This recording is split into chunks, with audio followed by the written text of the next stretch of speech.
Sign the divorce papers!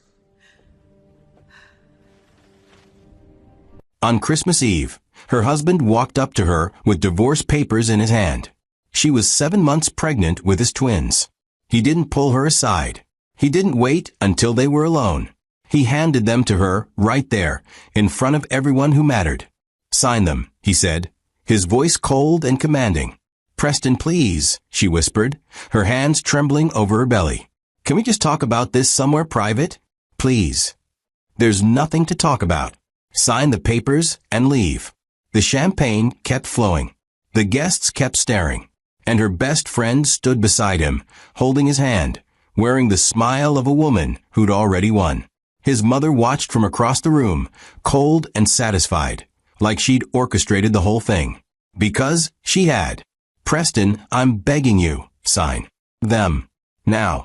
They humiliated her, threw her out into the freezing night with nothing but the life growing inside her and the shame burning on her face. They thought she was broken, powerless, just another woman who'd married above her station and learned her place. But what they didn't know, what none of them could have possibly known, was that her mother had just died, and she'd left behind something that would change everything. They destroyed her that night. At least, that's what they thought. But you can't destroy what you don't understand. And they were about to learn exactly who she really was. Before we dive into this story, I need your help. YouTube only shows this to more people if you subscribe and comment. So hit that subscribe button right now, then drop a comment telling me where you're watching from and what time it is. Texas at midnight? Canada with morning coffee? Let me know you're here. We're a community and your voice matters. Now let's jump in. Samantha Vance didn't grow up with money. She grew up with something harder to fake: dignity. Her father taught English at a public school in Dayton, Ohio. Her mother worked night shifts as a nurse. They never had much, but they had respect. That was the currency in their home. Not dollars, not status, respect. And Samantha learned early that the world didn't care how polite you were or how hard you worked. It would crush you anyway. But dignity? That was yours to keep.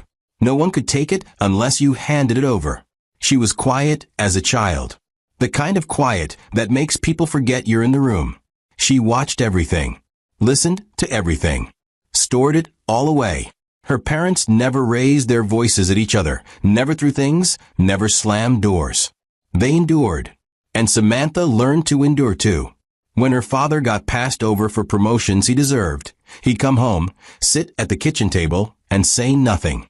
Just sit. Her mother would place a hand on his shoulder. That was it. No complaints. No bitterness.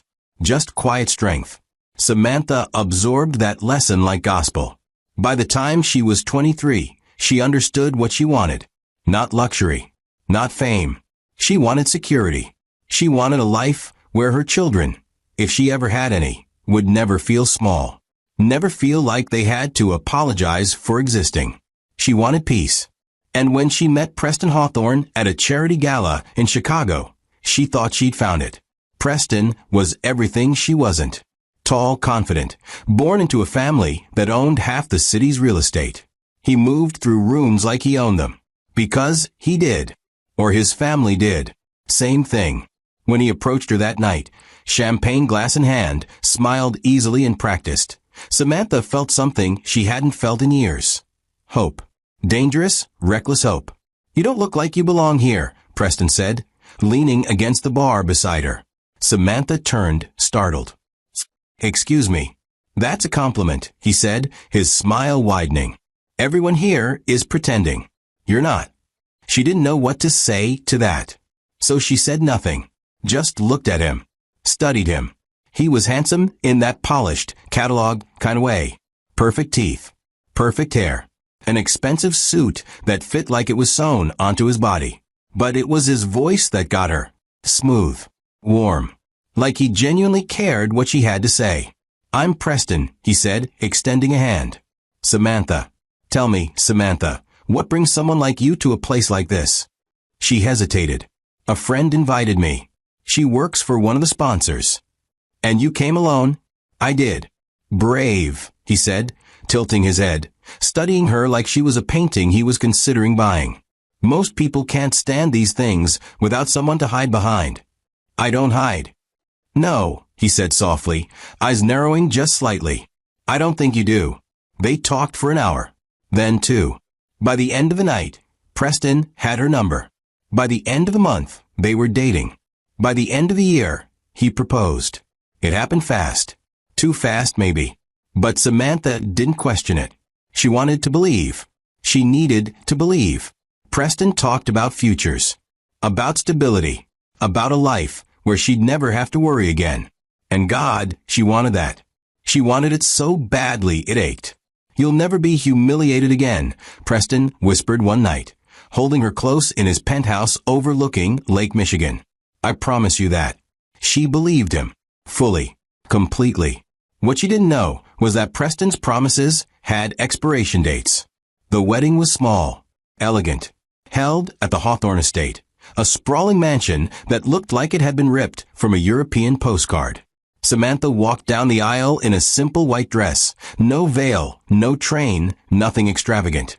She didn't need extravagance. She needed sincerity. Preston stood at the altar, smiling that same easy smile, and when he took her hand, she felt safe. For the first time in her life, she felt safe.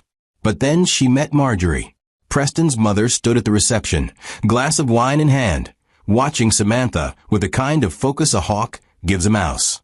She was elegant in that cold, untouchable way. Pearls at her neck, hair pulled back so tight it looked painful. When Samantha approached to introduce herself, Marjorie's smile was thin, surgical. So, Marjorie said, her voice smooth as glass, "You're the girl who captured my son's heart." "I hope so," Samantha replied, trying to match her warmth. "Tell me, dear, where did you say your family was from?" "Dayton, Ohio." "Ohio." Marjorie repeated it like it was a foreign word. "And your parents? What do they do?" "My father's a teacher.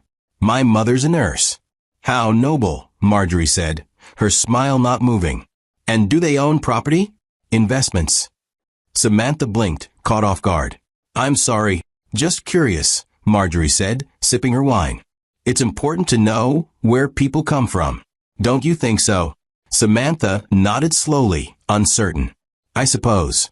"Good," Marjorie said, patting her arm once, briefly, like touching something unclean. "Welcome to the family." And just like that, she walked away. Samantha stood there, champagne glass trembling slightly in her hand, feeling something she couldn't name. Not yet. Not quite. But it was there. A cold, creeping dread. She glanced across the room at Preston, who was laughing with his groomsmen, oblivious. Or pretending to be. She couldn't tell which. And that, maybe, was the first real crack. The first moment she should have run. But she didn't. She stayed. Because she wanted to believe. And belief, once it takes root, is almost impossible to kill. By the time the reception ended, Marjorie Hawthorne had already made her first calculation. Samantha Vance came from nothing. No wealth. No connections. No leverage. And in Marjorie's world, that made her a problem. A temporary problem. One that could be solved. Quietly. Efficiently. With a kind of cruelty that leaves no visible scars. Samantha didn't know it yet, but her battle had already begun. And she was walking into it unarmed, unaware, and utterly alone. Do you think she saw the warning signs? Or was love already blinding her? The first morning Samantha woke up in the Hawthorne estate, she felt like an intruder in her own marriage. The bedroom was enormous, cold, decorated in whites and grays that felt more like a museum than a home. Preston had already left for work by the time she opened her eyes. No note. No kiss goodbye. Just empty space where her husband should have been. She got dressed slowly, carefully, choosing a modest blue dress she'd brought from home. When she stepped into the hallway, a maid passed by without looking at her. Not a greeting, not a smile, just silence. Samantha tried to shake the feeling that she'd already done something wrong. Breakfast was served in the dining room, a long table that could seat 20 people. Marjorie sat at the head, reading a newspaper, coffee cup in hand. She didn't look up when Samantha entered. Samantha cleared her throat softly. "Good morning." Marjorie glanced over the edge of her paper, her eyes scanning Samantha from head to toe. "Good morning," she said flatly, then returned to her reading. Samantha stood there for a moment, unsure whether to sit or leave. Finally, she pulled out a chair and sat down. A server appeared instantly, placing a plate of toast and eggs in front of her. Samantha whispered a thank you. The server didn't respond. Marjorie folded her newspaper and set it aside. "Did you sleep well?" "Yes, thank you." "Good." Marjorie sipped her coffee. "We value rest in this house.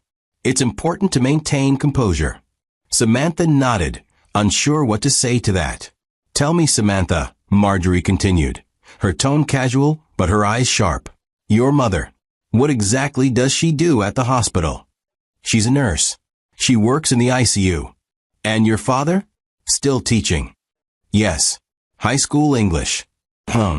Marjorie's lips pressed into a thin line. "And they never thought to invest? Build something for themselves?" Samantha felt her chest tighten.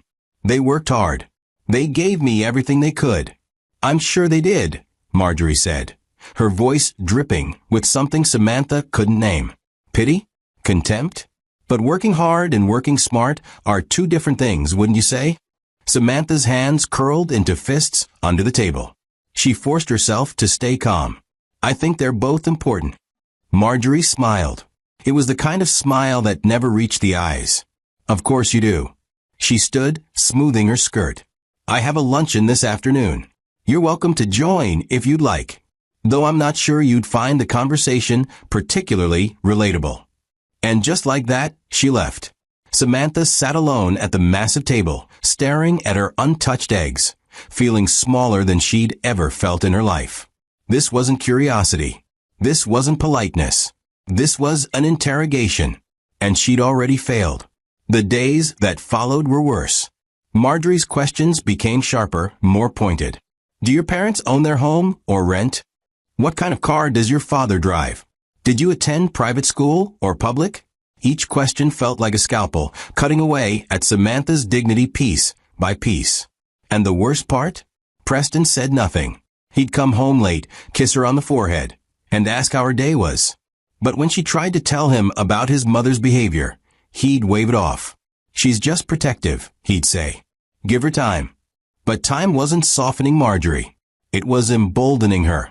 One afternoon, Samantha walked into the sitting room and found Marjorie with 3 other women, all dripping in diamonds and designer clothes.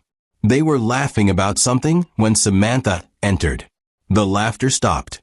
"Oh," Marjorie said, glancing at Samantha like she'd just noticed a stain on the carpet. "Ladies, this is my daughter-in-law, Samantha." The women smiled politely, but their eyes told a different story. "Samantha, darling, why don't you join us?" Marjorie gestured to an empty chair. Samantha hesitated, then sat. "We were just discussing the art auction next month," one of the women said. "Are you familiar with contemporary art, Samantha?" "Not really," Samantha admitted. "I appreciate it, but I'm no expert." "How refreshing," another woman said, though her tone suggested it was anything but. "Honesty is so rare these days." Marjorie leaned forward slightly. "Samantha's family is more grounded. Her father's a teacher. Very noble work." The way she said noble made it sound like an insult. The women exchanged glances. "A teacher," one of them repeated. "How wonderful. Public or private school?" "Public," Samantha said quietly. "Well," the woman said, sipping her tea. "That's certainly humble." The conversation moved on, but Samantha felt every word like a slap. She sat there, silent, as they talked about vacation homes and charity galas and people she'd never heard of. She was invisible. Worse than invisible. She was curious.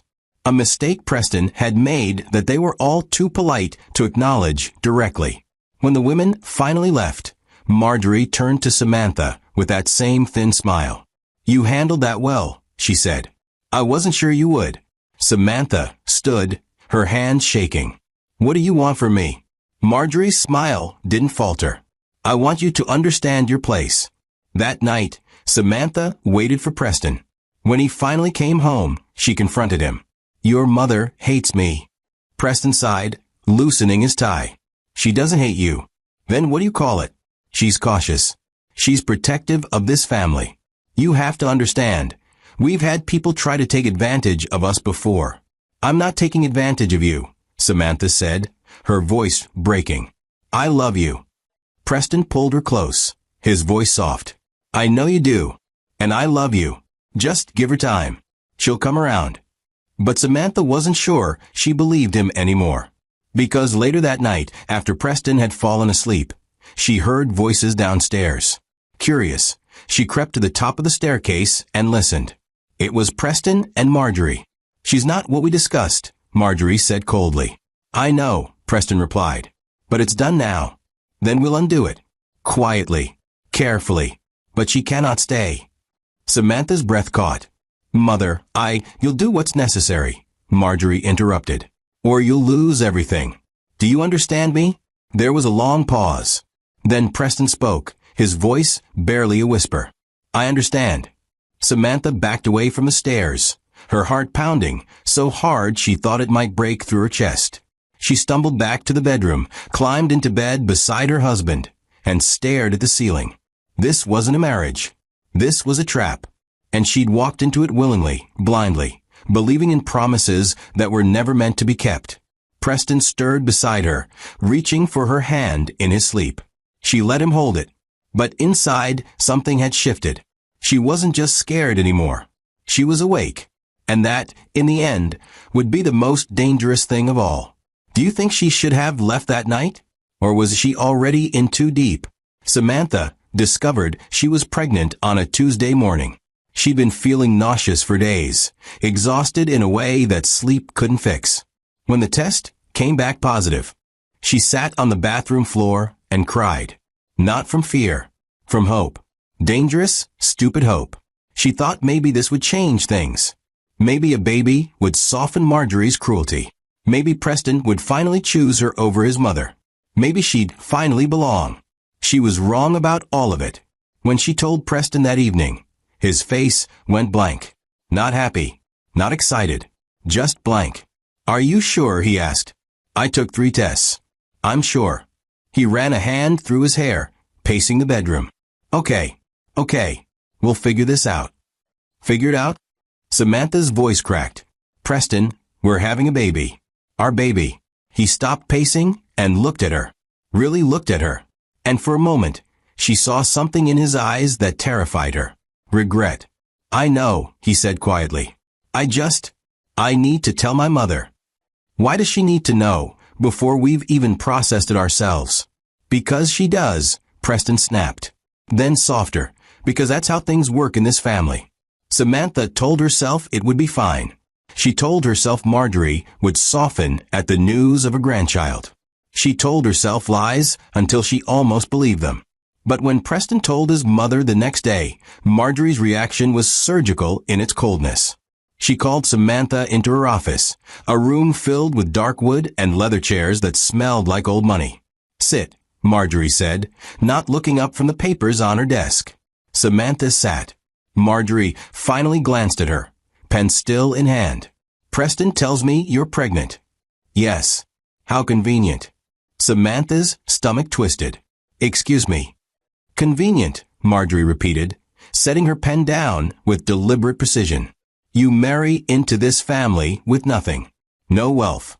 No connections. No value. And now, conveniently, you're pregnant. Tell me, Samantha, do you think I'm stupid? I don't, because I'm not, Marjorie continued, her voice calm, measured, lethal. I've seen women like you before. Women who trap men with pregnancies, thinking it will secure their place. But let me be very clear.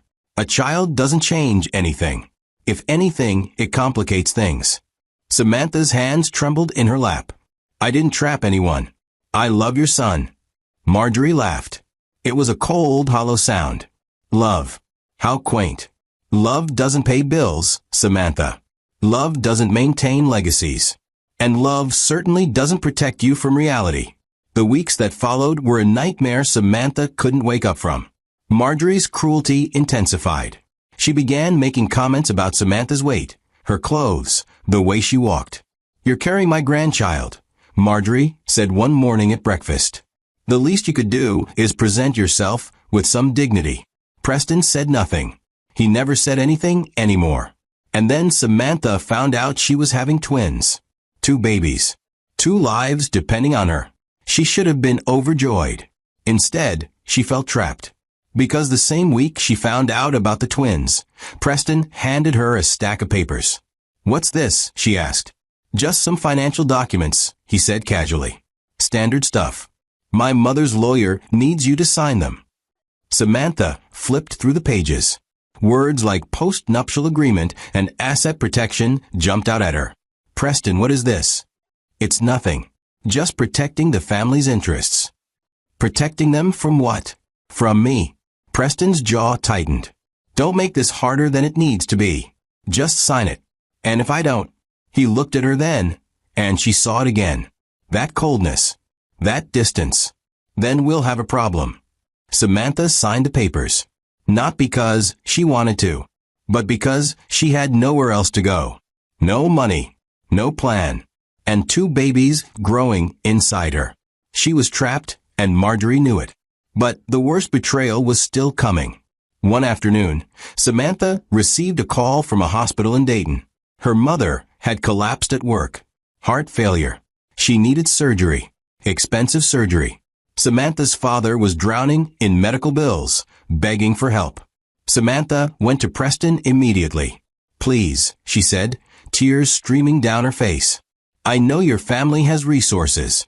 I'm not asking for me. I'm asking for my mother. She's dying." Preston looked uncomfortable. "I'll talk to my mother." "No, I'm talking to you. You're my husband. Please." He sighed, rubbing his temples. "Samantha, it's not that simple." "It is that simple. She needs help. We can help her." "We." Preston's voice turned sharp. "Samantha, this is my family's money, not ours." She stepped back like he'd slapped her. "What? You signed the agreement. You know how this works." "I signed that agreement because you told me it was nothing. I didn't know it meant I couldn't even ask for help when my mother was dying." Preston said nothing, just looked at her with that same blank expression. Samantha turned and walked away before she started screaming. She went to Marjorie next. Desperate, humiliated, but desperate. "Please," Samantha begged, standing in Marjorie's office. "My mother is dying. She needs surgery. I'm not asking for charity. I'll pay you back. I'll do whatever you want. Just please help her." Marjorie didn't even look up from her desk. "Your mother's medical situation is not my concern. She's going to die. People die every day, Samantha. That's not my problem." Samantha felt something inside her break. Not crack. Break. "You're a monster." Marjorie finally looked up, her expression unreadable. "I'm a realist. And reality is this. Your mother is not my responsibility. Neither are you, for that matter. The only reason you're still here is because you're carrying my son's children. But make no mistake, Samantha.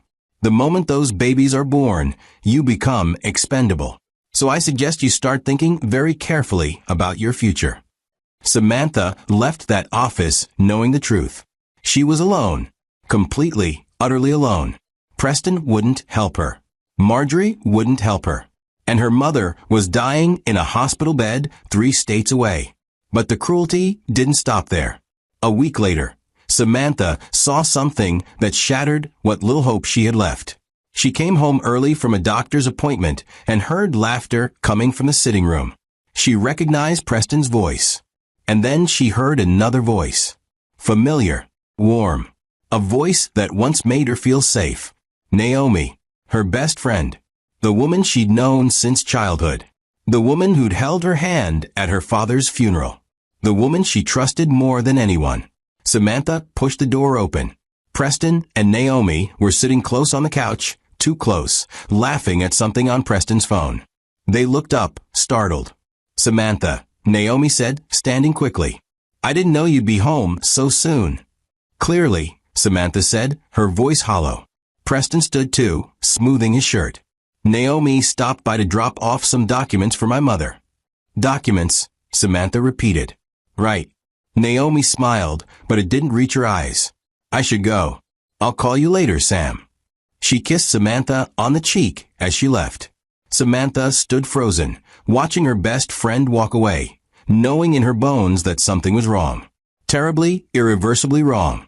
That night, Samantha couldn't sleep. She lay beside Preston, staring at the ceiling, feeling her babies move inside her. She thought about her mother dying alone. She thought about Marjorie's cold eyes. She thought about Naomi's too bright smile. And she thought about Preston's blank face when she'd beg for help. She was surrounded by people, living in a mansion, married to a wealthy man. And she'd never felt more alone in her life. The next morning, she got a call. Her mother had passed away during the night. Samantha didn't cry. She couldn't. There were no tears left. She just sat there, holding her stomach, feeling her babies kick, wondering what kind of world she was bringing them into. And then her phone buzzed. A text from Naomi. I'm so sorry about your mom. If you need anything, I'm here. Samantha stared at the message for a long time. Then she deleted it. Because she knew the truth now. Naomi wasn't there for her. No one was. And the nightmare she was living? It was only just beginning. Would you have stayed? Or would you have run while you still could? Christmas Eve arrived like an executioner dressed in glitter and gold. The Hawthorne estate was transformed into something out of a magazine. Lights everywhere. A tree so tall it nearly touched the ceiling. Tables covered in white linen and crystal. Guests in designer clothes holding champagne glasses, their laughter echoing through the halls like cruel music. Samantha stood in the corner of the ballroom, 7 months pregnant with twins, feeling like a ghost in her own life. Her dress didn't fit right anymore. Nothing fits right anymore. She watched Preston across the room, laughing with a group of men in expensive suits, and wondered when exactly he'd stopped looking at her like she mattered. Marjorie swept past her without a glance, greeting guests with that practiced smile, the one that never reached her eyes. Samantha had learned to recognize all of Marjorie's smiles by now. The polite one for strangers, the dismissive one for servants, the cruel one reserved just for her. Samantha. She turned. Naomi stood there, stunning in a red dress that probably cost more than Samantha's child at home. Her smile was warm, familiar, the kind of smile that once meant safety. Now it just felt like poison. Naomi. I didn't know you'd be here. Marjorie invited me, Naomi said, stepping closer. She thought it would be nice to have some friendly faces around. You know, for support. Support. The word tasted like ash. That's thoughtful of her, Samantha said flatly. Naomi's smile faltered slightly. Are you okay? You look tired. I'm 7 months pregnant with twins. How do you think I look? Naomi reached out to touch her arm, but Samantha pulled back. Something flickered across Naomi's face. Guilt? Satisfaction? Samantha couldn't tell anymore. I'm just worried about you, Naomi said softly. Are you? Samantha asked. Because you've been spending a lot of time here lately. A lot of time with Preston. Naomi's expression went blank. He's been helping me with some business matters. That's all. Right. Business. Naomi opened her mouth to respond, but Marjorie's voice cut through the room like a knife. Ladies and gentlemen, if I could have your attention, please. The room fell silent. Everyone turned toward Marjorie, who stood at the center of the ballroom like a queen addressing her subjects. Preston stood beside her, his face unreadable. Samantha's stomach twisted. Something was wrong. Very wrong. Thank you all for joining us on this special evening, Marjorie began, her voice smooth and practiced. Christmas is a time for family, for tradition, and for honesty. And tonight, we have some important news to share. Samantha felt her pulse quicken. She looked at Preston, trying to catch his eye, but he wouldn't look at her. Wouldn't even glance in her direction. As many of you know, Marjorie continued, my son Preston married rather quickly. Young love, we all said. How romantic. But as time has passed, certain realities have become clear. The room was silent. Samantha could hear her own heartbeat pounding in her ears. Marriage is a partnership, Marjorie said, her eyes finally landing on Samantha. It requires compatibility, shared values, a mutual understanding of what it means to be part of a family like ours. Unfortunately, not every marriage is built to last. Preston stepped forward then, pulling something from his jacket pocket. An envelope. Samantha's legs went weak. "Preston," she whispered, but her voice was lost in the room.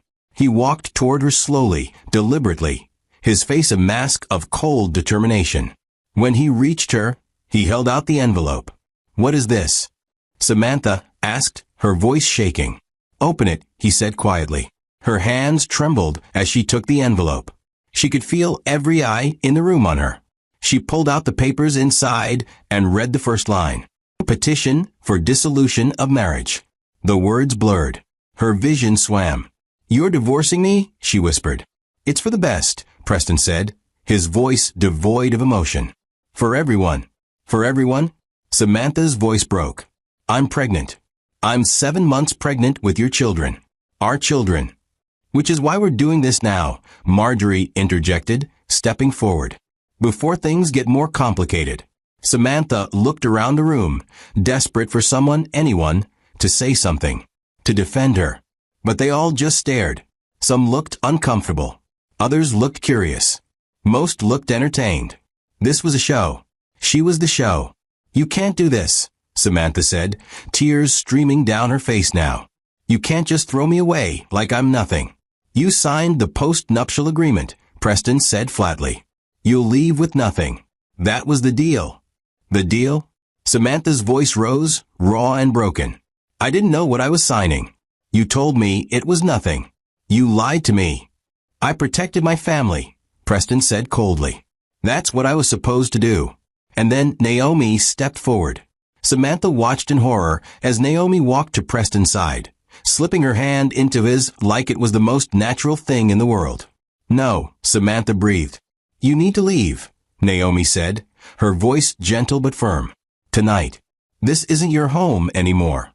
Samantha stared at her former best friend, the woman who'd been in her life since childhood, the woman who'd sworn they'd always be there for each other. "How long?" Samantha asked, her voice barely a whisper. Naomi tilted her head. "How long is it? How long have you been sleeping with my husband?" The room gasped. Naomi's expression didn't change. "Does it matter?" "Yes," Samantha said, her voice breaking. "It matters to me." Naomi sighed, like Samantha was being difficult. "A few months. Maybe longer. I don't keep track." Samantha felt something inside her shatter. Not break. Shatter. Into a million pieces that could never be put back together. "Why?" she whispered. Naomi smiled then. That same warm smile. "Because I could. Because he wanted someone who understood his world. Someone who belonged. And you never did, Sam. You were always just pretending." Marjorie clapped her hands once, sharp and final. "Security will escort you out. You have 1 hour to pack your things. Anything you leave behind will be disposed of." Samantha looked at Preston one last time. "You promised me," she said, her voice hollow. "You promised I'd never be humiliated again." He said nothing, just looked at her with those blank eyes. And that was somehow worse than anything he could have said. Samantha turned and walked toward the stairs, every step an act of will. She could feel them all watching, judging, enjoying it. She made it to the bedroom and closed the door behind her. Then she collapsed. She sat on the floor, her back against the bed, her hands on her stomach, feeling her babies move inside her. She'd lost everything. Her husband, her best friend, her home, her dignity, everything. Her phone buzzed. She picked it up with shaking hands. A missed call from an unknown number. A voicemail. She almost didn't listen to it. But something made her press play. "Ms. Vance, this is Gregory Whitmore from Whitmore and Associates. I've been trying to reach you regarding your mother's estate. There are some urgent matters we need to discuss. Please call me back as soon as possible. It's extremely important." Samantha stared at the phone. Her mother's estate? Her mother had nothing. Just debt and medical bills. She deleted the voicemail. What does it matter now? Nothing mattered now. She packed her things slowly, mechanically. A few clothes. Some photos. That was it. Everything else belonged to the Hawthorns. Everything else was theirs. When she walked back downstairs, suitcase in hand, the party was still going. They'd moved on. Already celebrating. Already erasing her. Preston and Naomi stood together by the fireplace, his arm around her waist. Marjorie raised a glass of champagne. "To new beginnings," she said, and everyone cheered. Samantha walked past them all, head high, refusing to give them the satisfaction of seeing her break again. She stepped out into the cold December night, snow falling softly around her, and realized she had nowhere to go. No money, no family, no friends, nothing. Just two babies growing inside her, and a world that had chewed her up and spit her out. She stood there on the steps of the Hawthorne estate, looking back at the lights and the laughter, and made herself a promise. They thought they'd destroyed her. They thought they'd won. But they had no idea what they'd just done. They had no idea who they were dealing with. Because Samantha Vance had nothing left to lose. And that made her the most dangerous person in the room. What would you do in her position? Would you walk away? Or would you make them pay? Samantha gave birth to her twins in a county hospital 3 weeks after Christmas. No husband. No family. Just her and 2 nurses who looked at her with pity she didn't want. The labor lasted 14 hours. She screamed until her throat was raw, gripping the hospital bed rails so hard her knuckles went white. When they finally placed the babies in her arms, a boy and a girl, she looked down at their tiny faces and felt something crack open inside her chest. Not break, open, like a door she didn't know existed. "What are their names?" the nurse asked gently. Samantha looked at her son, James, after my father. Then at her daughter, Eleanor, after my mother. The nurse smiled. Beautiful names. Samantha didn't respond. She just held her children and made them a silent promise. They would never feel small, never feel powerless, never feel the way she'd felt standing on those steps in the snow. Whatever it took, whatever she had to become, they would be safe. She stayed in the hospital for 2 days. When they discharged her, she had nowhere to go. She'd been living in a shelter for unwed mothers, a cramped room with thin walls where you could hear everyone's pain through the plaster. She went back there with her twins, carrying them in car seats a social worker had donated. The other women looked at her with sympathy and curiosity. She avoided their eyes. Sympathy felt like another word for defeat. That night, lying on a narrow bed with her babies sleeping beside her, Samantha's phone rang. Unknown number. She almost didn't answer, but something made her pick up. "Hello. Ms. Vance? This is Gregory Whitmore. I've been trying to reach you for weeks." Samantha sat up slowly. "I'm sorry, who?" "Gregory Whitmore. I'm the attorney handling your mother's estate.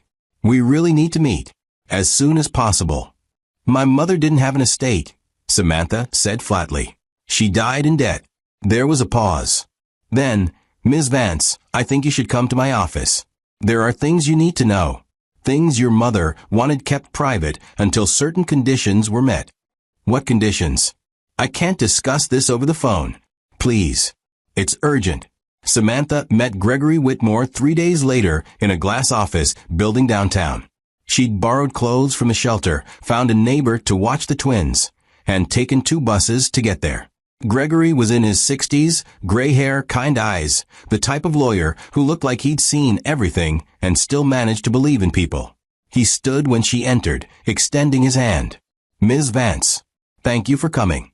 She shook his hand, wary. "You said this was about my mother." "It is. Please sit." She sat. Gregory opened a folder on his desk, thick with documents. "Your mother, Eleanor Vance, came to see me 15 years ago.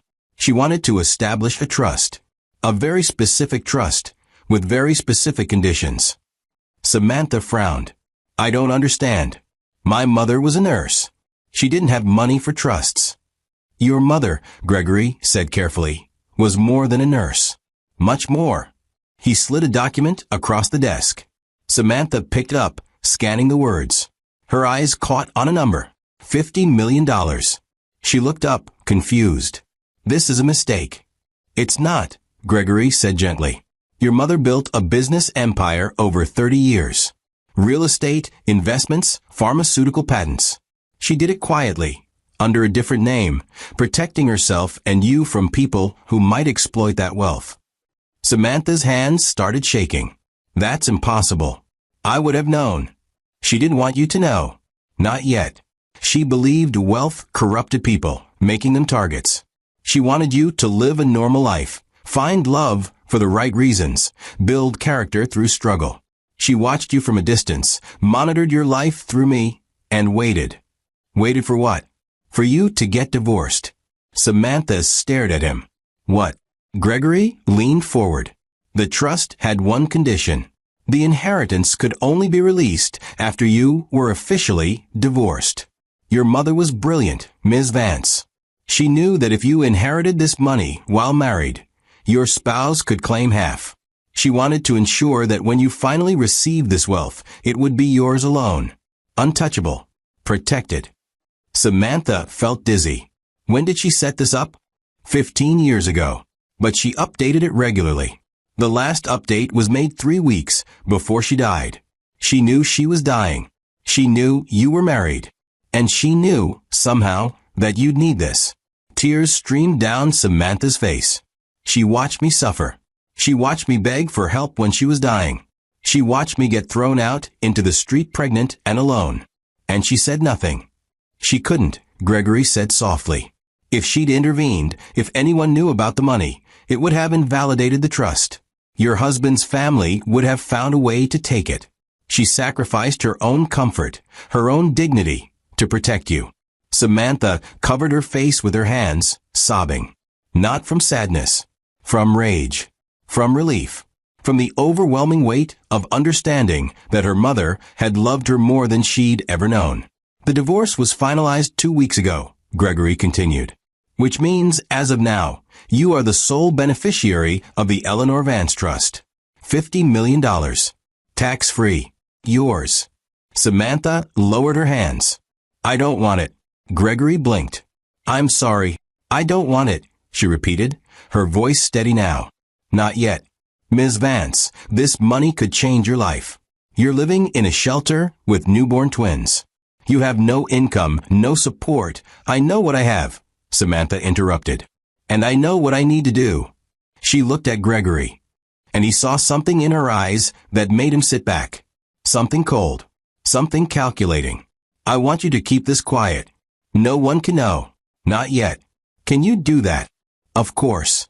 Attorney-client privilege. Good. Samantha stood.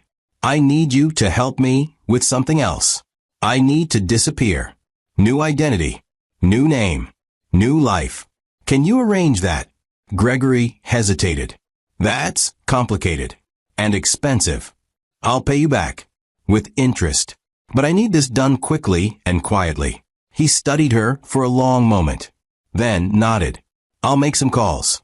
Samantha left that office a different woman than the one who'd entered. She wasn't Samantha Vance anymore. Not really. Samantha Vance had been destroyed on Christmas Eve. What walked out of Gregory Whitmore's office was something new, something patient, something dangerous. Over the next 6 months, Samantha rebuilt herself piece by piece. Gregory helped her establish a new identity. Samantha Clark. Simple. Forgettable. She moved into a modest apartment in a quiet neighborhood. Found a job working remotely as a financial consultant, using skills she taught herself during sleepless nights with the twins. She lived carefully, frugally. No luxury. No excess. Just survival and strategy. But in the background, quietly, methodically, she began investing. Small stakes at first. Tech startups. Real estate ventures. Companies with connections to the Hawthorne Empire. She studied Preston's family business like a general studying enemy territory.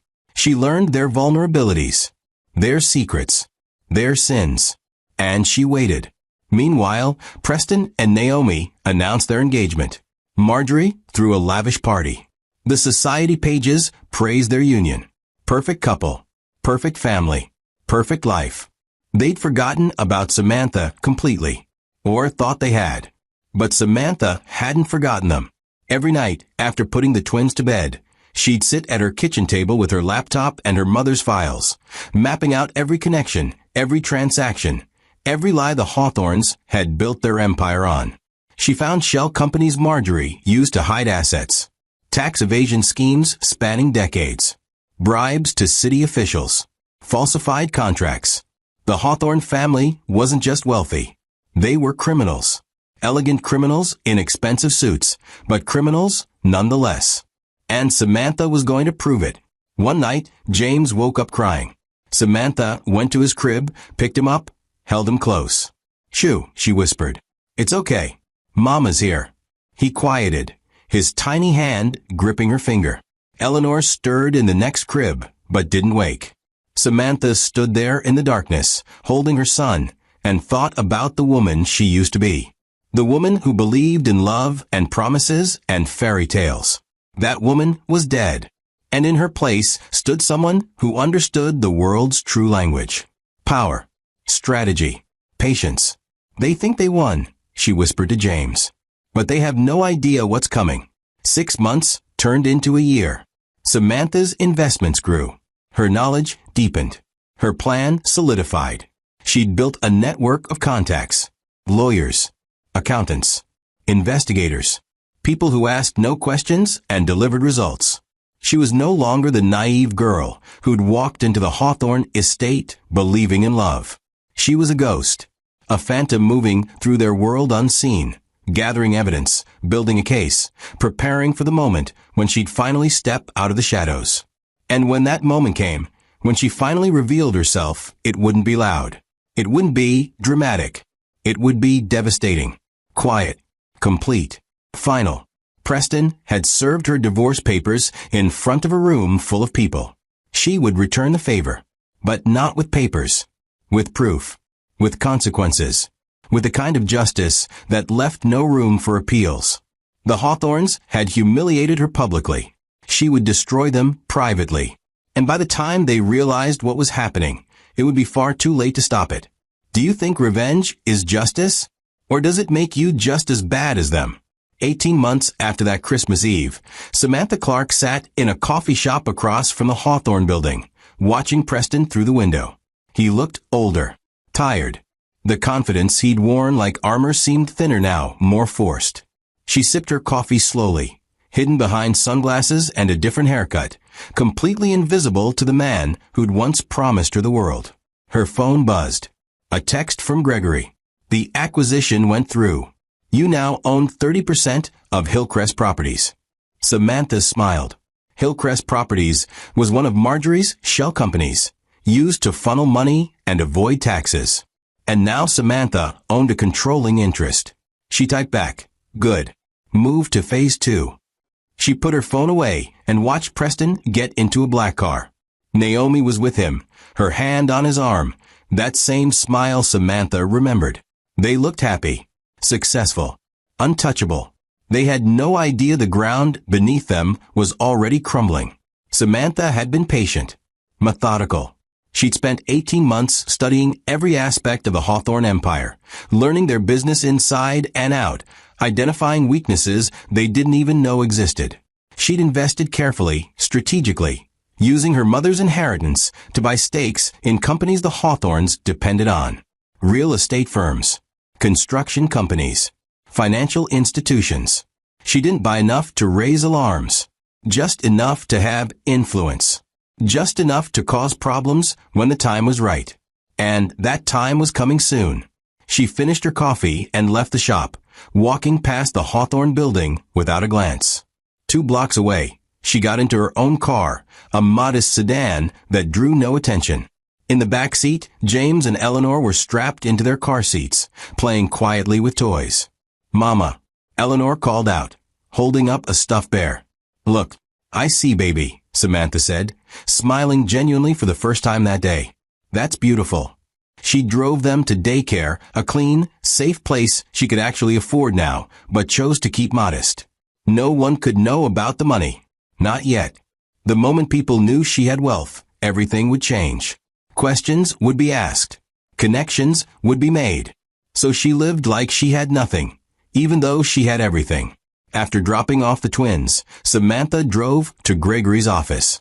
He was waiting for her, files spread across his desk.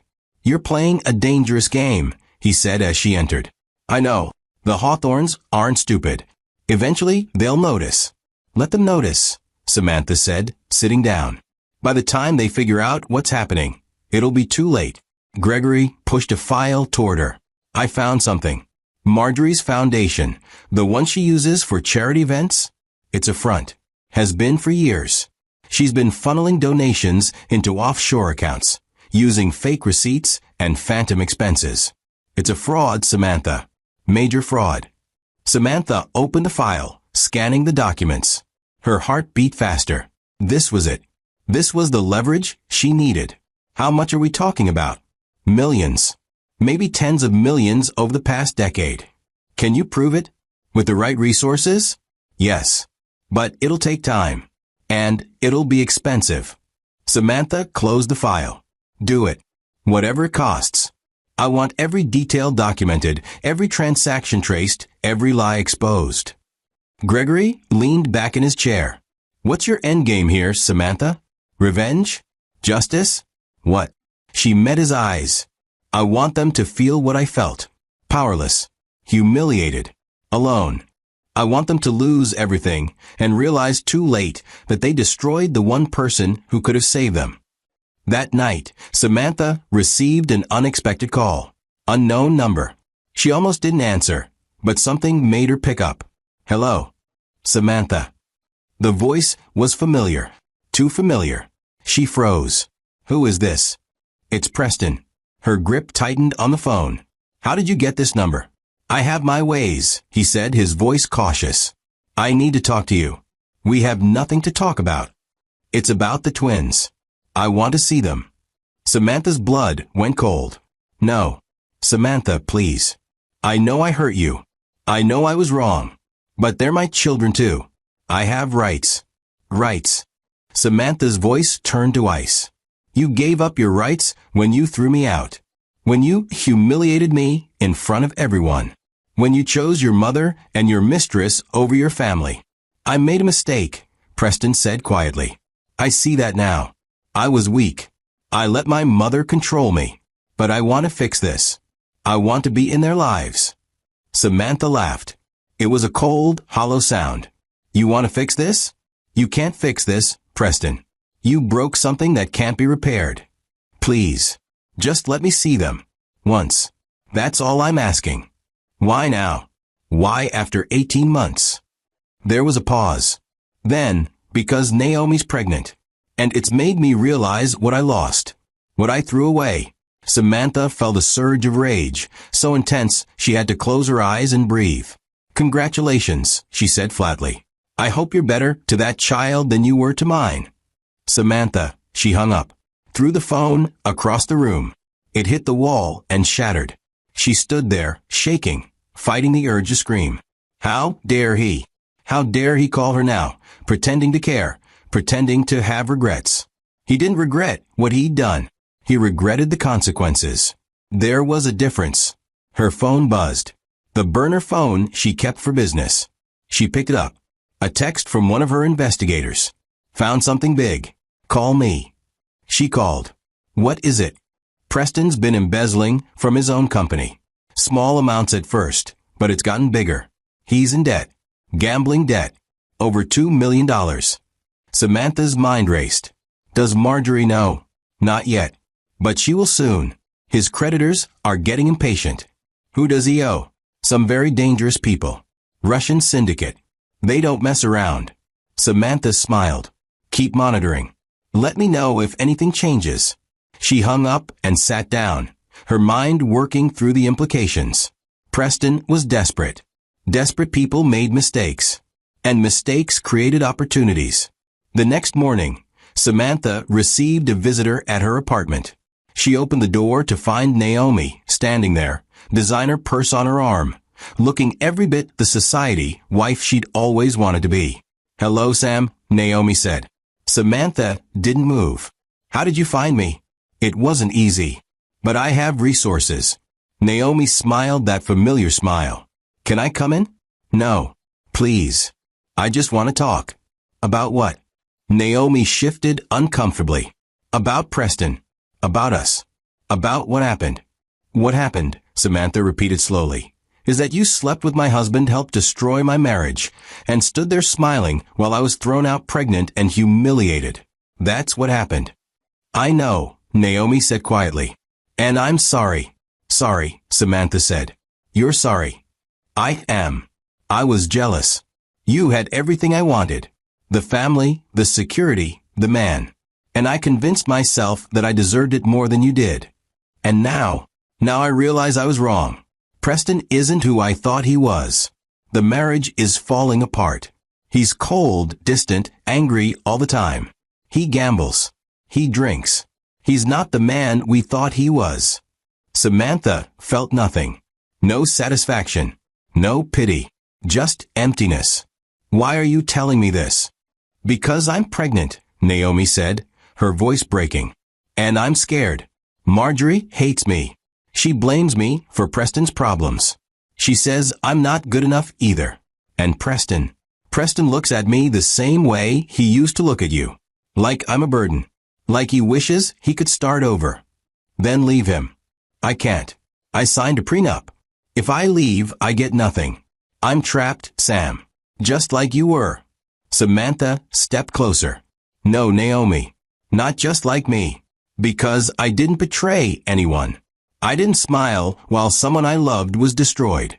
You chose this. You wanted this. And now you have to live with it. Naomi's eyes filled with tears. I miss you. I miss my friend. Your friend died on Christmas Eve, Samantha said coldly. The woman standing in front of you is someone else entirely. She closed the door, leaned against it, heard Naomi crying on the other side, and felt absolutely nothing. That night, as she tucked James and Eleanor into bed, Samantha kissed their foreheads and whispered the same promise she'd made the day they were born. You'll never be powerless. Never be small. Never be anything less than everything. Over the next 3 months, Samantha's plan accelerated. She acquired more stakes in Hawthorne-connected businesses.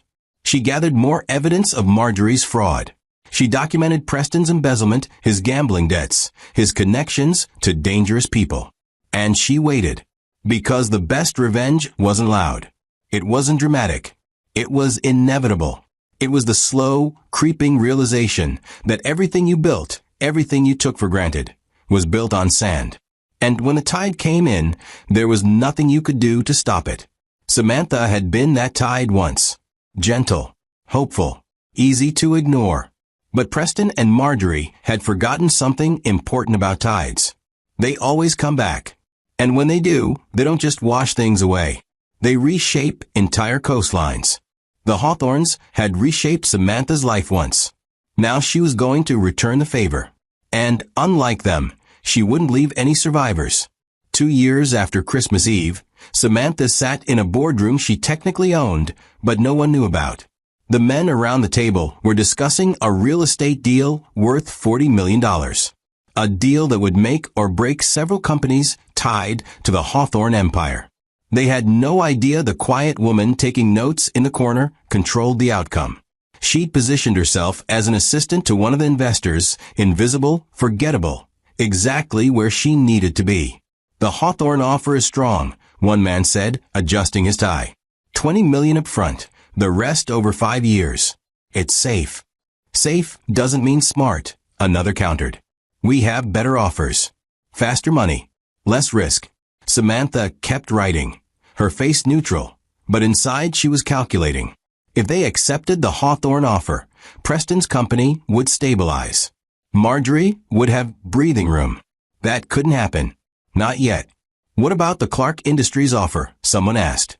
Samantha's pen paused for just a fraction of a second. Clark Industries. Her shell company. The one no one could trace back to her. It's aggressive, the first man said. $25 million. All cash, immediate closing. But we don't know much about them. We know enough, Samantha said quietly. Everyone turned to look at her. She kept her eyes on her notes.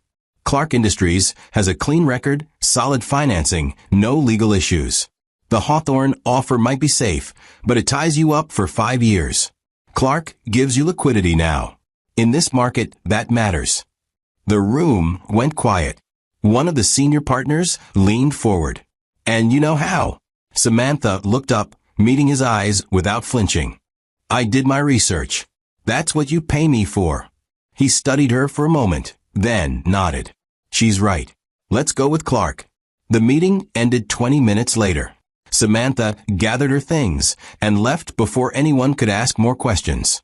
Outside, she got into her car and sat there for a moment, hands on the steering wheel, breathing slowly.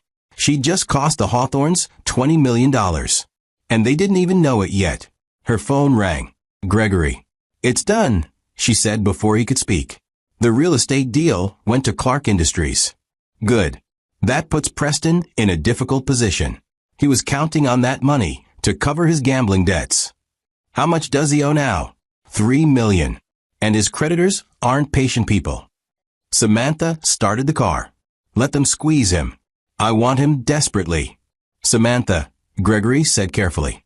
What you're doing is legal. Barely. But it's dangerous. These people, Preston's creditors, they're not going to just walk away.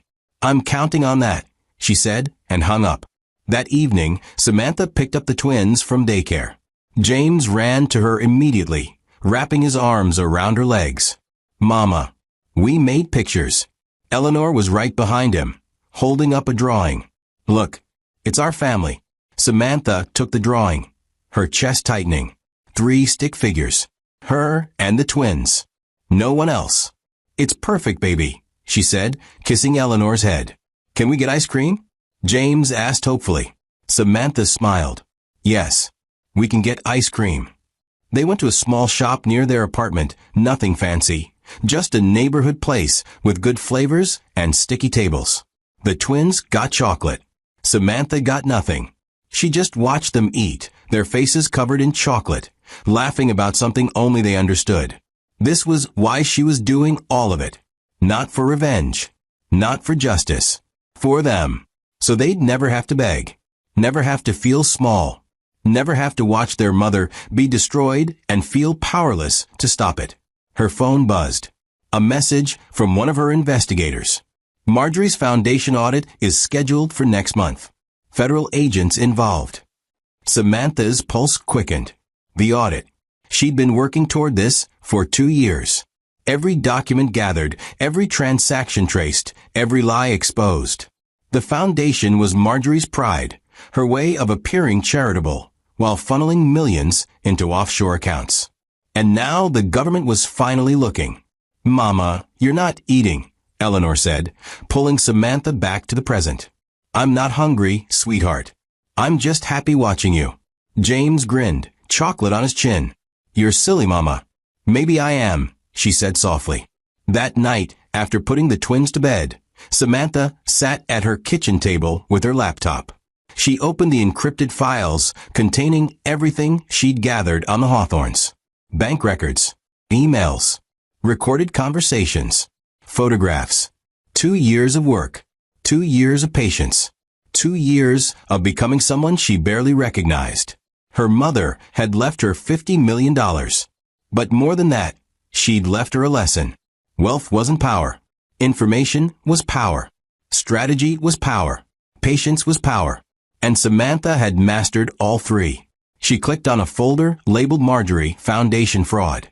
Inside were dozens of documents showing fake donors, inflated expenses, and money transfers to accounts in the Cayman Islands. The evidence was irrefutable. Marjorie had been stealing from her own charity for over a decade. Another folder, Preston, embezzlement and gambling. Wire transfers from company accounts to his personal accounts. Casino receipts. Messages from loan sharks threatening violence if he didn't pay. Preston wasn't just a bad husband. He was a criminal drowning in debt. A third folder, Naomi complicity. This one was smaller, but damning. Emails between Naomi and Marjorie discussing how to handle the Samantha situation. Text messages between Naomi and Preston that proved the affair started months before the divorce. Even a recorded phone call where Naomi laughed about Samantha being too naive to see what was happening.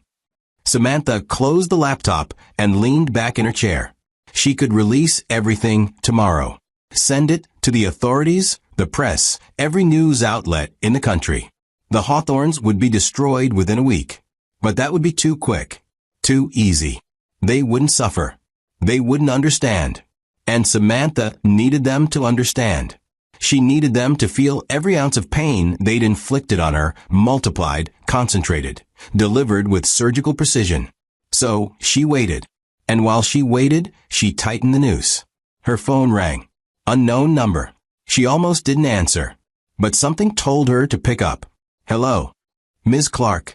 A man's voice. Professional. Cold. Yes. My name is Dmitry Volkov. I believe you know who I am. Samantha's blood ran cold. Volkov. One of Preston's creditors. Russian mob. Dangerous didn't begin to cover it.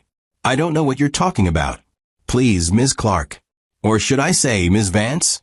Let's not insult each other's intelligence. Samantha's mind raced. How did he know? How did he find her? What do you want? I want to meet you. Discuss a mutual problem. I don't have any problems. But Preston Hawthorne does. And I think you might be interested in helping me collect what he owes. Why would I help you? Because, Volkov said, his voice carrying a smile she could hear, we want the same thing. To see him suffer. Samantha hung up. Grabbed her burner phone. Called Gregory. We have a problem. What kind of problem?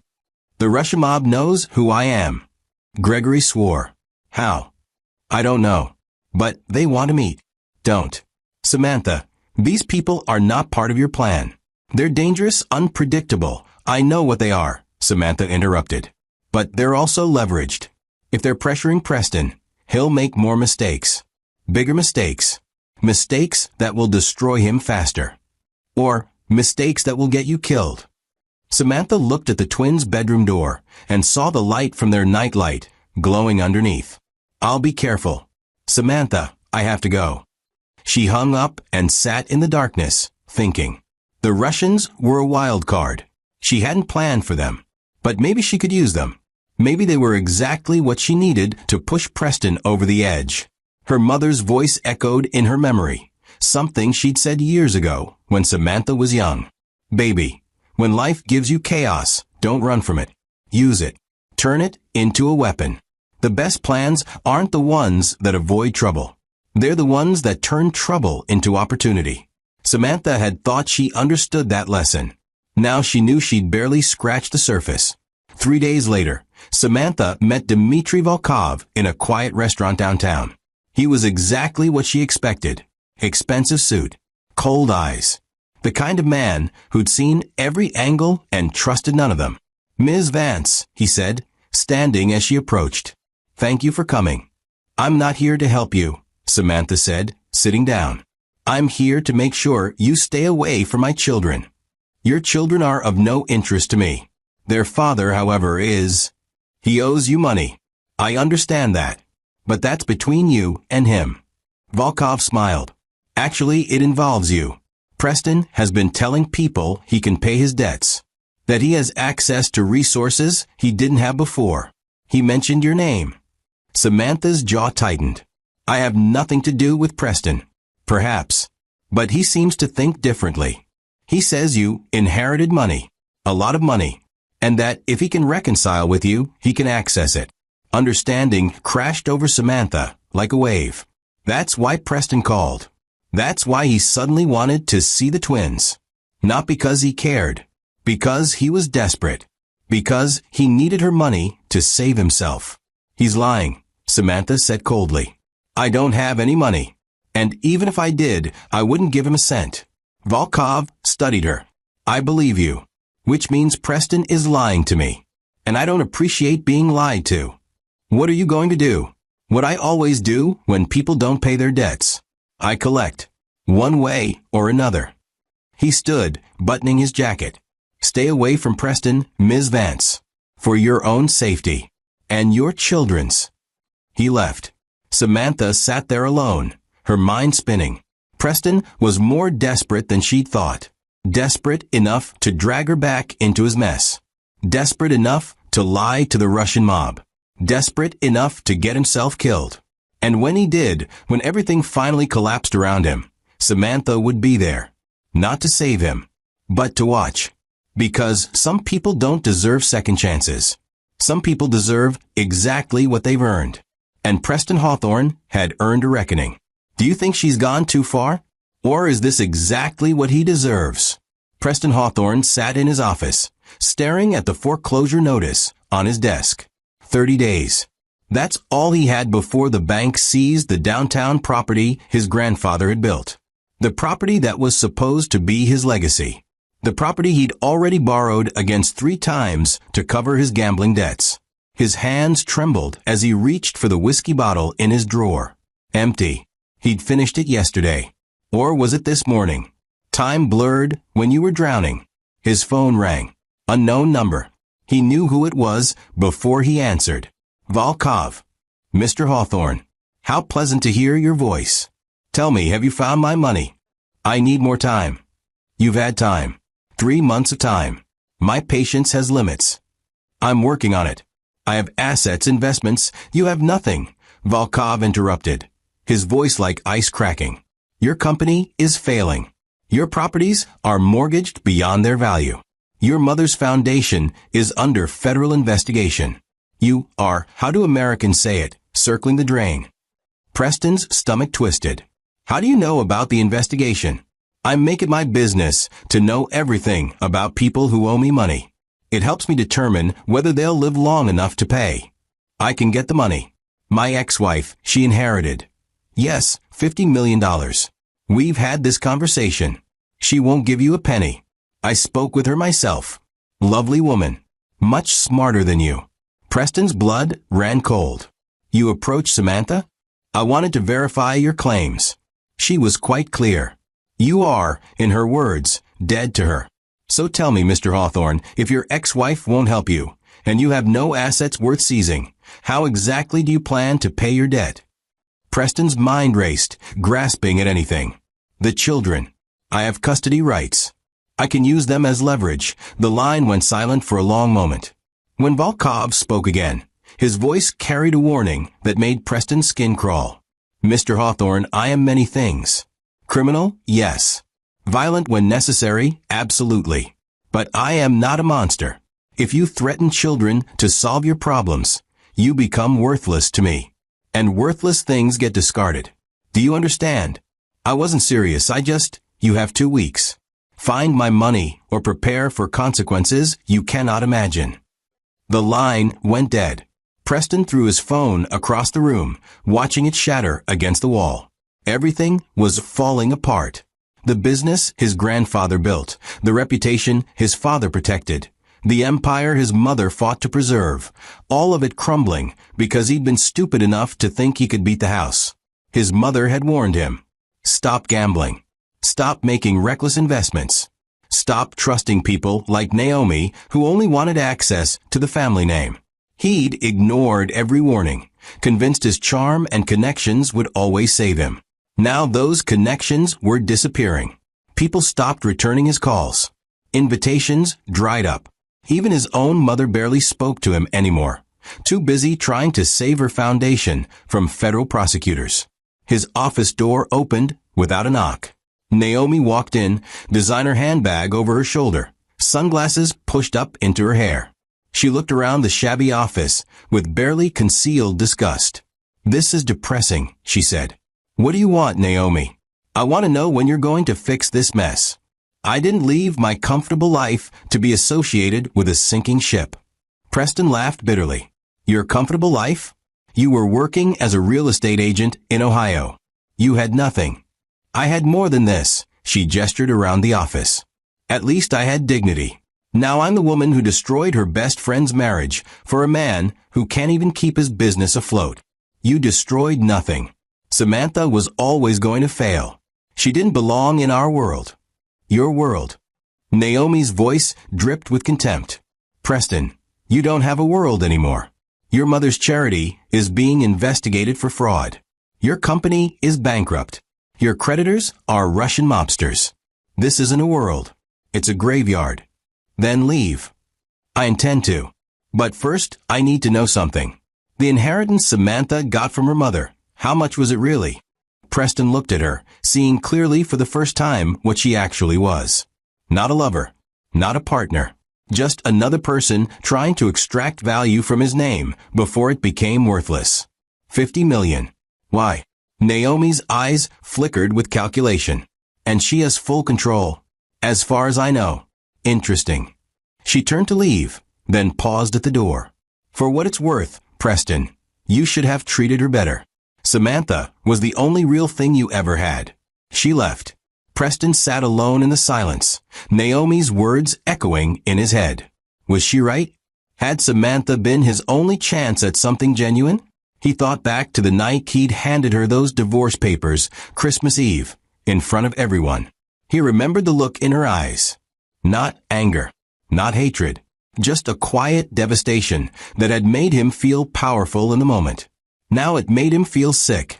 His mother had orchestrated the whole thing. Convinced Samantha was after their money, that she was manipulating him, that she needed to be removed before she could do real damage. He'd believed it because it was easier than admitting the truth.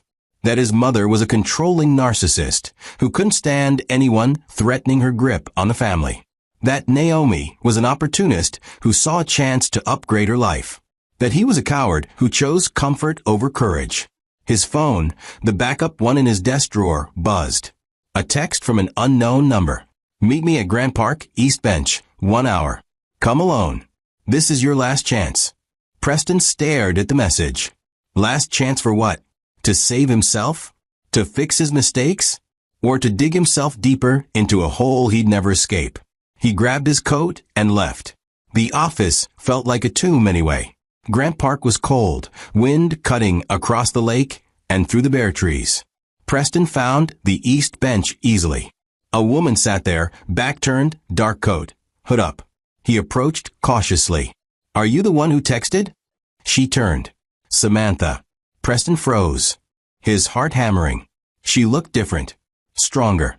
Her eyes held something he'd never seen before. Power. Hello, Preston. What are you doing here? Saving your life. Maybe. She gestured to the bench. Sit.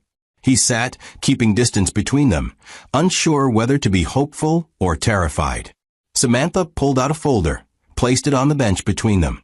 Inside this folder is everything I know about your debts, your creditors, and the timeline before they decide you're more valuable dead than alive. I also have documentation of your mother's fraud, detailed enough to put her in federal prison for 20 years. Preston's mouth went dry. How do you think? I've spent 2 years learning everything about you, your mother, and everyone connected to your family. I know more about your life now than you do. Why? Because you humiliated me. You threw me away like I was nothing. You let your mother torture me, let Naomi betray me, and you did it all with a smile on your face. So I decided to return the favor. Preston felt the walls closing in, the weight of his choices crushing down. What do you want? I want you to understand something, Samantha said, her voice calm, measured. The Russian mob isn't your biggest problem. I am. Because they just want money. I want justice. Samantha, please, I was wrong. I know I was wrong. Her laugh was cold. Preston, you weren't wrong. You were evil. There's a difference. Wrong is a mistake. Evil is a choice. And you chose to destroy me. She stood, leaving the folder on the bench. You have 2 weeks before Volkov kills you. You have 1 month before your mother goes to prison. You have 60 days before your entire empire collapses into nothing. And the only person who could save you is the woman you destroyed on Christmas Eve in front of everyone who mattered. Preston looked up at her, tears stinging his eyes. Can you? Save me. Samantha smiled, and it was the saddest thing Preston had ever seen. No, Preston, I can't.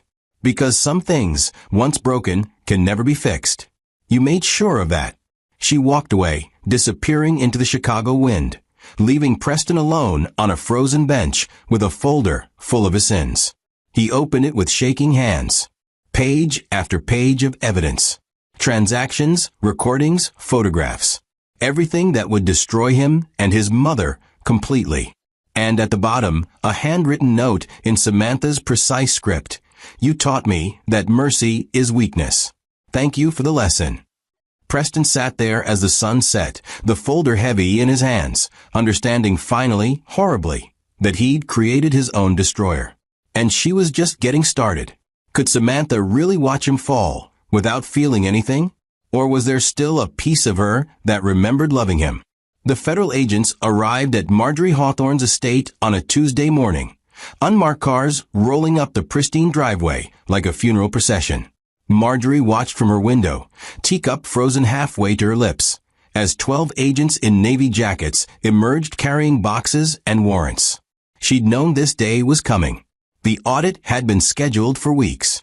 But knowing and experiencing are different animals entirely. Her lawyer, Marcus Webb, stood beside her, his face grave. They have everything, Marjorie. Bank records, falsified donor lists, offshore account transfers. Someone gave them a roadmap to every illegal transaction you've made in the last decade. Who?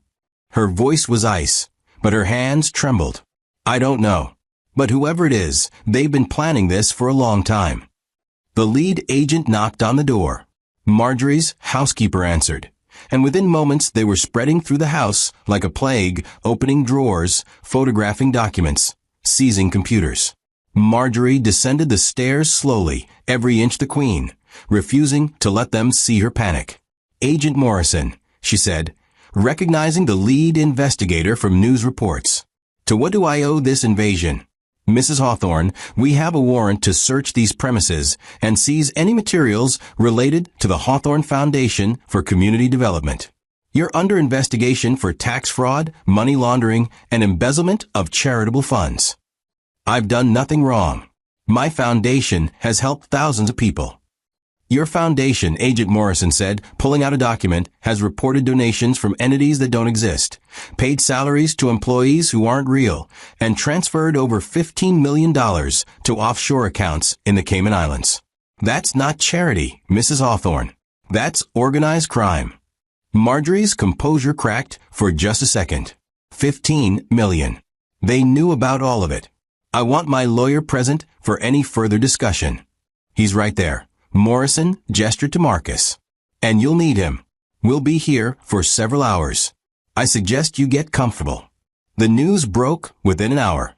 Every major network picked it up. Marjorie Hawthorne, socialite and philanthropist, under federal investigation for fraud. The woman who'd hosted governors and senators who'd been photographed with presidents was now facing 20 years in federal prison. Preston watched the coverage from his apartment, a bottle of whiskey open on the coffee table. His phone hadn't stopped ringing. Investors pulling out. Board members resigning. Partners severing ties. The Hawthorne name, once a golden ticket, was now toxic. Naomi sat across from him, her bags already packed by the door. I'm leaving, she said simply. Where will you go? Does it matter? Anywhere that isn't connected to this disaster. Preston looked at her, this woman he'd destroyed his marriage for, and felt nothing. Not love. Not anger. Just emptiness. You knew, didn't you? You knew my mother was dirty. Everyone knew, Preston. Everyone who paid attention. Your mother wasn't subtle. She was just powerful enough that no one dared challenge her. Naomi stood, grabbed her bags. For what it's worth, you should call Samantha. Why? Because she's the only person who might still care if you survive this. And right now, survival is all you have left. She walked out, closing the door softly behind her, and Preston was alone. Again. Always alone. His phone buzzed. A text from Volkov. Turn on channel 7. Preston grabbed the remote, switched channels. A news anchor was speaking, his face serious. In a related development, records show that Preston Hawthorne, CEO of Hawthorne Industries, has been under investigation for embezzling company funds to cover gambling debts estimated at over $4 million. Sources say several of his creditors have ties to organized crime. Preston's vision blurred. They were going to kill him. Not metaphorically. Actually kill him. Because now everyone knew he couldn't pay. Now he was a liability, a loose end, a problem that needed solving. His phone rang. His mother. He answered. Did you see? Her voice was steel wrapped in panic. I saw. This is your fault. Your gambling, your stupidity, your weakness brought federal attention to our family. If you just controlled yourself, my fault. Preston's laugh was bitter. Mother, you've been stealing from your own charity for a decade. Don't blame your crimes on my mistakes. Watch your tone. I am still your mother. And I'm still the son you raised to be exactly like you. Selfish. Cruel. Willing to destroy anyone who threatens our comfort. Congratulations, Mother. Your legacy is complete. He hung up, threw the phone across the room. It didn't shatter like he wanted. Nothing ever broke the way it should. A knock at his door. Preston froze. Volkov. Federal agents? At this point, did it matter? He opened it. Samantha stood there, the twins beside her, small hands clasped in hers. James looked curious. Eleanor looked uncertain. Both looked beautiful, in a way that made Preston's chest ache. Can we come in? Samantha asked. Preston stepped aside, unable to speak. The twins entered cautiously, looking around the sparse apartment that was nothing like the mansion they'd been born into. Samantha closed the door, staying near it, keeping her children close. Why are you here? Preston finally managed. Because James asked about you. He saw your picture on the news and wanted to know why Daddy looked sad. Preston looked at his son, this small person he'd barely acknowledged, and felt something crack open inside him. I'm in trouble, James. Big trouble. Can we help? James asked, his voice so innocent it hurt. Preston knelt down, meeting his son's eyes. No, buddy. This is grown-up trouble. The kind that doesn't have easy fixes. Eleanor stepped forward, touching Preston's face with small fingers. Mama says everyone makes mistakes. She says sorry is important. Preston looked up at Samantha. She was watching him with an expression he couldn't read. Not hatred. Not love. Something in between. Knowledge, maybe. Understanding of what he'd become. I'm sorry, Preston said. And he wasn't sure if he was talking to the twins or their mother. I know you are, Samantha said quietly. But sorry doesn't fix what you broke. Then why did you come? Because I wanted you to see them. Really see them. Before everything falls apart completely. Preston stood, his legs shaking. The Russians are going to kill me. You know that, right? I know. And you're just going to let it happen? Samantha's eyes hardened. You threw me out while I was pregnant with them. You refused to help when my mother was dying. You humiliated me in front of everyone who mattered. Now you want me to save you. I want you to let me say goodbye to my children before I disappear. The room went silent. The twins looked between their parents, sensing tension they couldn't name. Samantha studied Preston for a long moment, and he could see her calculating, weighing his worth against his sins. You have 1 hour, she finally said. Supervised. In this apartment. Then we leave, and you don't contact us again until your legal situation is resolved. If it ever is. Preston nodded, throat tight. 1 hour. 1 hour to be the father he should have been from the beginning. He sat on the floor, and the twins joined him, curious and cautious. He told them stories about his own childhood, about his grandfather who built the first Hawthorne building, about his father who expanded the empire. He edited out the greed, the corruption, the cruelty that came with that success. For 1 hour, he gave them a version of their family history that wasn't poisoned.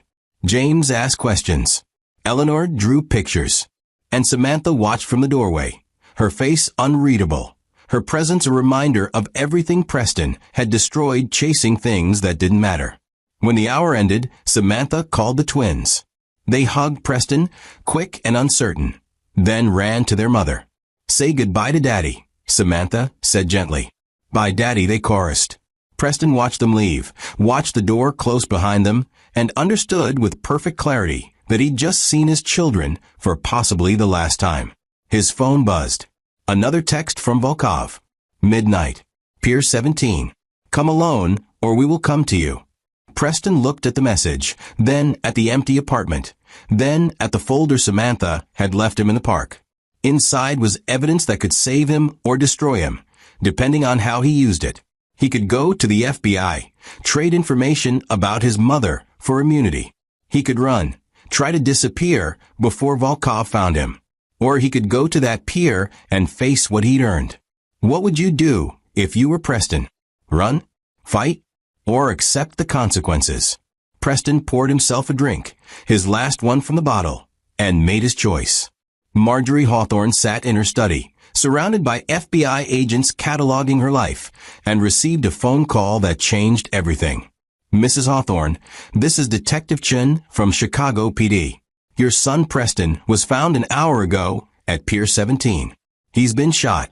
He's alive, but critical. You need to come to Northwestern Memorial immediately. The phone slipped from Marjorie's hand. Agent Morrison looked up from the files he was examining.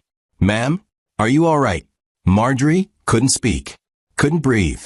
Her son, her only child, shot, possibly dying. Because of debts she'd ignored, problems she'd dismissed, a life she'd helped ruin. I need to go to the hospital, she whispered. Morrison nodded. We'll escort you. But Mrs. Hawthorne, this investigation continues. Hospital or not? Marjorie stood on shaking legs, and for the first time in her life, she understood that power meant nothing when the people you loved were bleeding out in the dark. Would Preston survive? And if he did, what would be left of the man he used to be? Northwestern Memorial Hospital smelled like antiseptic and desperation. Marjorie Hawthorne sat in the ICU waiting room, FBI agents stationed discreetly nearby, her hands folded in her lap like she was praying. She wasn't. Prayer required humility, and Marjorie had spent 60 years building walls against that particular weakness. Preston had survived surgery. 3 bullets removed from his chest and abdomen. The doctors said he was lucky. Marjorie didn't feel lucky. She felt something she hadn't experienced in decades. Fear. Not of prison or public humiliation or financial ruin. Fear of losing the only person who carried her blood, despite how thoroughly she poisoned him. The surgical doors opened. A doctor emerged, mask pulled down, exhaustion written across his face. Mrs. Hawthorne, your son is stable. Critical, but stable. The next 48 hours will tell us if there's permanent damage. Can I see him?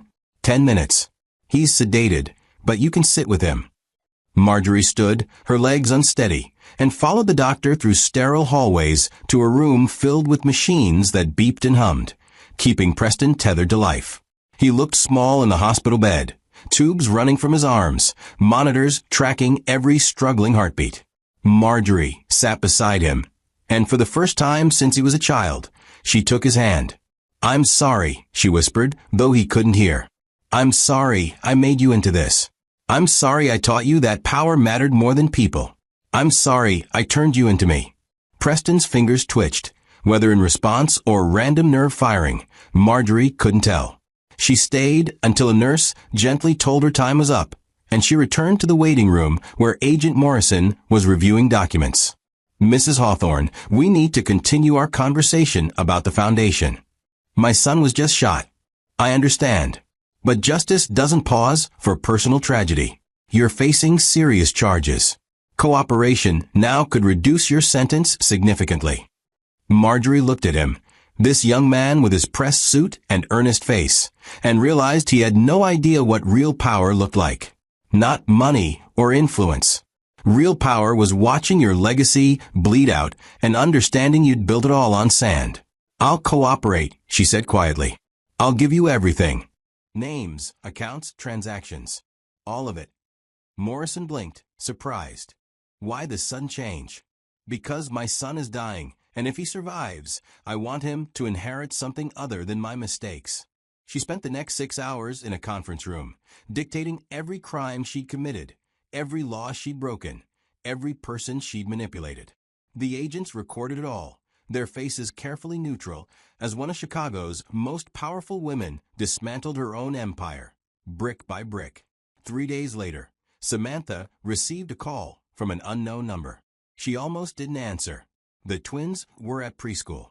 She was reviewing investment reports in her small apartment, tracking the continued collapse of Hawthorne Industries. Every news cycle brought fresh revelations. Every revelation drove the stock lower. It was working exactly as she planned, yet she felt no satisfaction. Only exhaustion. Hello.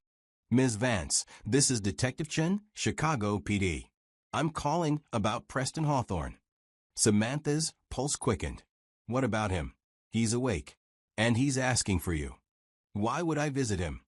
Because he says he has information about who orchestrated his shooting. But he'll only talk to you. Samantha closed her laptop, her mind racing. Preston wanted to talk. After everything, after all the destruction, he wanted her there. Was this manipulation? Desperation? Or something else? I'll come, she said. But I'm bringing my lawyer. Understood. Room 437. Visiting hours end at 8. Samantha called Gregory immediately. Preston's awake. He wants to see me. Absolutely not. It's a trap. A trap? Gregory. He's in a hospital bed with 3 bullet holes. What could he possibly do? Use sympathy to manipulate you. Samantha, you've spent 2 years building toward his destruction. Don't let guilt derail everything now. I'm not feeling guilty. I'm feeling curious. Curiosity is just guilt with better marketing. Samantha smiled despite herself. I'll be careful. Meet me there in an hour. She hung up and sat quietly, thinking about the last time she'd seen Preston, watching him say goodbye to children he barely knew. He'd looked broken then, hollowed out, a shell of the confident man who'd handed her divorce papers on Christmas Eve. Was that real? Or another performance in a lifetime of performances? Northwestern Memorial was busy, nurses and doctors moving with purposeful urgency through hallways that all looked identical. Samantha found room 437 easily. Gregory waited outside, briefcase in hand, expression stern. 5 minutes, he said. If he says anything threatening or manipulative, we leave immediately. Agreed. She pushed open the door. Preston lay propped up in bed, his face pale, dark circles under his eyes, but conscious and watching. Their eyes met, and Samantha saw something she'd never seen before in her ex-husband. Defeat. Complete, absolute defeat. You came, Preston said, his voice rough. Detective Chun said you had information. I do. But first, I need to say something. Samantha stayed near the door, arms crossed. I'm listening. I deserve this. Every bullet, every consequence, every piece of suffering. I deserved all of it. I know. Preston laughed, then winced at the pain. No forgiveness? No platitudes about everyone deserving second chances. You had your second chance, Preston. And your third and fourth and fifth. You chose to waste them all. Fair. He adjusted his position, grimacing. The shooting wasn't Volkov. Samantha's eyebrows rose. What? Volkov didn't shoot me. His guys found me at the pier, roughed me up, took what money I had, then left. They said I wasn't worth the bullet. Someone else shot me. 3 times. Professional. Execution style. If they'd wanted me dead, I would be. They wanted me suffering. Who? I don't know. But I think you do. Samantha's mind spun through possibilities. You think I arranged this? Did you? The question hung in the air between them, heavy with implication. Samantha could lie, could deny, could walk away and let him wonder forever. Instead, she told the truth. No. I wanted you destroyed, Preston. Financially, socially, professionally. But I didn't want you dead. Dead men don't suffer long enough. Preston nodded slowly. That's what I thought. Which means someone else wants me gone. Someone who benefits from both of us being out of the picture. Understanding crashed through Samantha like cold water. Naomi. She knew about my debts. She knew about my mother's fraud. She knew about your inheritance. And she's been positioning herself for months to take over what's left of the Hawthorne connections. Gregory stepped into the room. That's speculation. You have no proof. I have this, Preston said, gesturing to his phone on the bedside table. Recordings. Conversations between Naomi and my mother. Plans to frame both Samantha and me, take control of my mother's remaining assets, and disappear before the FBI could connect her to the foundation fraud.